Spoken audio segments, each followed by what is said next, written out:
ये एक Hindi emotional story है जिसका नाम है बोझ। सविता अपने माता पिता की बहुत लाडली थी। 3 बड़े भाइयों की बहन थी। कोई भी चीज़ मांगने पर उसी वक्त सामने हाजिर हो जाती। पूरे घर में रौब था उसका। पूरे परिवार और नौकरों पर राजकुमारी की तरह हुक्म चलाती थी सविता।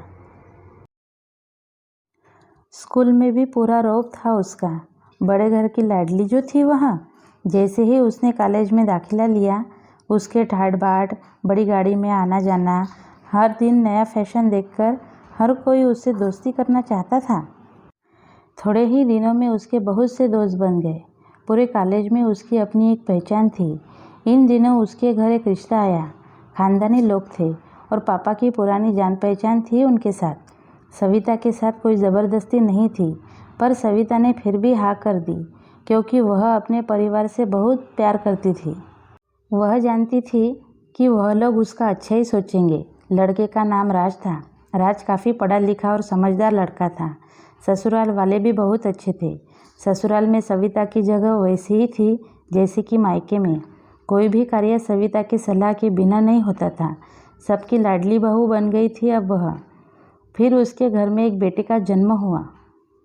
राहुल सविता को जान से प्यारा था। पोता पाकर ससुराल वाले तो फूले नहीं समाते थे। सविता कभी कभी सोचती कि उसकी किस्मत कितनी अच्छी है। उसका हर अपना उसे कितना प्यार करता है। चाहे जीवन में कैसा भी समय आए, मेरे अपने हमेशा मेरे साथ है। मैं कभी अकेले नहीं हो सकती। कितनी खुशकिस्मत हूँ मैं। पर शायद सविता की खुशियों को उसकी अपनी ही नज़र लग गई थी। एक दिन वह मायके जाने की जिद कर बैठी। राज को बहुत काम था, लेकिन वह फिर भी उसे ले गया। रास्ते में उनकी गाड़ी अन्य गाड़ी से टकरा गई। सविता, राज और राहुल बहुत बुरी तरह से जख्मी हो गए। काफ़ी दिनों के इलाज के बाद राज और राहुल तो ठीक हो गए, लेकिन सविता पूरी तरह ठीक ना हो सकी। सर पर चोट लगने के कारण वह अपनी आंखों की रोशनी खो बैठी। अब सविता की किस्मत जैसे उल्टे पांव चलने लगी। मायके वाले कुछ दिनों तक उसे मिलने आते रहे। फिर कभी कभार फ़ोन ही करके पूछ लेते कि अब कैसी हो। धीरे धीरे ये सिलसिला भी कम हो गया। ससुराल वालों की सहानुभूति भी कम होने लगी। घर में किसी को पास बैठने के लिए कहती तो जवाब मिलता, बहुत काम है, अब तुम भी हाथ नहीं बटा सकती। राज भी चिड़चिड़ा हो गया था। बस राहुल ही था उसके साथ, जिसके साथ हंसते खेलते उसका वक्त गुजरता। एक दिन सविता के हाथ से कुछ सामान गिर गया, जिसकी वजह से राहुल को हल्की सी चोट लग गई। सविता के सास ससुर ने राहुल को उससे अलग कर दिया कि कहीं उसके ना देखने की वजह से बच्चे का कोई नुकसान ना हो जाए। सविता अंदर से टूट चुकी थी। एक दिन उसने सबके सामने मायके जाने की इच्छा रखी तो राज उसे तुरंत मायके छोड़ाया, जैसे कि वह भी यही चाहता था। लेकिन राहुल को उसके साथ नहीं भेजा गया। सविता कभी राहुल से दूर नहीं रही थी, पर अपनी कमी के कारण उसने ज़्यादा बहस नहीं की। सविता को लगा कि वह 3-4 दिन वहाँ रहेगी तो थोड़ा हवा पानी बदल जाएगा, क्योंकि वह कितने दिनों से कहीं भी बाहर नहीं गई थी। घर वाले भी इतने दिनों बाद उसे देखकर बहुत खुश होंगे। सविता के घर पहुँचने पर सब लोग बहुत खुश हुए।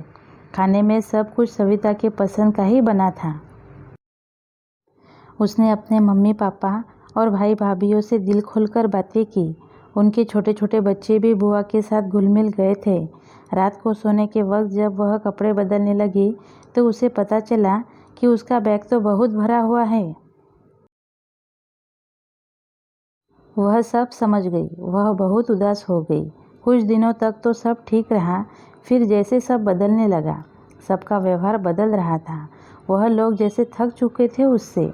सब लोग घुमा फिरा कर पूछने लगे कि राज कब आ रहा है उसे ले जाने। वह बहाना बना देती, जबकि वह जानती थी कि उस घर में अब उसके लिए कोई जगह नहीं। सविता से चलते वक्त कुछ ना कुछ नुकसान हो जाता। थोड़ी बहुत टोका टोकी उसे सुनाई देती, वह टाल देती। एक दिन उससे हाथ से लगकर एक कीमती फूलदान टूट गया। छोटी भाभी ने बहुत हंगामा मचाया। सविता के माता पिता रोज रोज के झमेलों से तंग आ गए थे। उन्होंने राज को खुद से फ़ोन कर दिया। राज सविता को अपने घर ले आया। सविता को अपने परिवार वालों से ये उम्मीद ना थी। जिस सविता के कहे बिना घर में एक पत्ता भी कभी हिलता नहीं था, उस घर के लिए वह बोझ बन चुकी थी।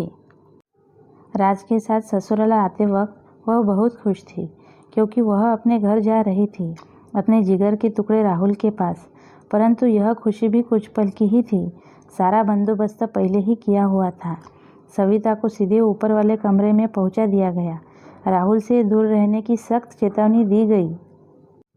एक काम वाली लता को उसकी जिम्मेदारी सौंपी गई, जो उसके खाने पहनने जैसी ज़रूरतों का ध्यान रखती। सविता ज़्यादातर चुप ही रहती। कभी कभी काम वाली लता से थोड़ी बात कर लेती। उसके ज़रिए राहुल का पता चल जाता। सबकी लाडली बेटी और बहू सबके लिए लाडली से बोझ बन चुकी थी। अगर आपको मेरी ये कहानी अच्छी लगे तो प्लीज़ लाइक शेयर सब्सक्राइब कर देना। बाजू में जो बेल आइकॉन है उस पर भी क्लिक कर देना। Thank you.